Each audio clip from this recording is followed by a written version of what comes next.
কিছু মানুষ আছে সুযোগ সন্ধানী, সুযোগ পেলে তারা কিভাবে তাদের নিজের স্বার্থটাকে পরিপূর্ণ করবে সেই চেষ্টায় থাকে। তো বাংলাদেশে যেখানে বন্যায়, নোয়াখালী, কুমিল্লা, সিলেট, যেখানে বন্যার পানিতে মানুষ জীবন মরণের সাথে লড়াই করছে, তাদের বেঁচে থাকাটাই কষ্ট হয়ে যাচ্ছে, সেইখানে কিছু অসাধু ব্যবসায়ী তাদের কীভাবে স্বার্থটাকে পরিপূর্ণ করা যায় সেই চেষ্টা করছে। যেখানে মানে হুট করে যেমন বন্যার পানি দেশে ঢুকে গেছে, ঢুকে গিয়ে যেমন মানুষকে ভাসিয়ে দিচ্ছে, ঠিক তেমনি কিছু অসাধু ব্যবসায়ী তাদের নিজের স্বার্থটাকে পূর্ণ করার জন্য জিনিসপত্রের দাম বাড়িয়ে দিয়েছে। এখন যেখানে যে মেডিসিনটার দাম ছিল ৮০ টাকা, যেমন পানি বিশুদ্ধকরণের যে মেডিসিন ছিল সেটার দাম ছিল ৮০ টাকা, এখন এটার দাম বাড়িয়ে ১০০ থেকে ১২০ টাকা করেছে। যখন যে দেশে সারা বাংলাদেশের মানুষ এখন একদিকে তাকিয়ে আছে, কুমিল্লা, ফেনী আর নোয়াখালীর দিকে, যেখানে মানুষ হাজার হাজার কোটি মানুষ পানিবন্দী, কোটি মানুষ জীবনের সাথে লড়াই করছে, সেখানে ব্যবসায়ীরা কি ২ টাকা ছাড়তে পারে না, ৫ টাকা ছাড়তে পারে না? কেন? সারা বাংলাদেশের মানুষ যখন সততা হয়ে কাজ করছে, তাদেরকে খাবার দিচ্ছে, তাদেরকে সাহায্যের হাত বাড়িয়ে দিচ্ছে তাদের প্রতি, সেখানে ব্যবসায়ীদের ২ টাকা ৫ টাকা লাভ না করলে কি চলে না?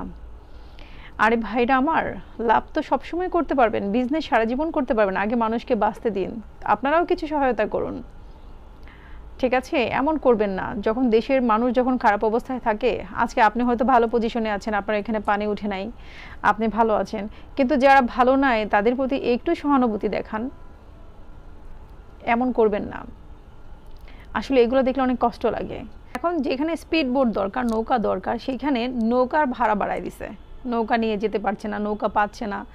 যেখানে নৌকা যদি সারাদিনের ভাড়া ছিল ৫,০০০ টাকা, এখন সেখানে ১৫ থেকে ২০,০০০ টাকা দিয়ে সেটা নিতে হচ্ছে। তারপরেও মানুষ থেমে নাই, করছে। দেখেন, বাংলাদেশের মানুষ পারে না এমন কিছু নেই, শুধু টুকিটাকে ছোটোখাটো যাদের মন মানসিকতা অনেক ছোট, তাদের জন্য কিছুই হয় না আসলে।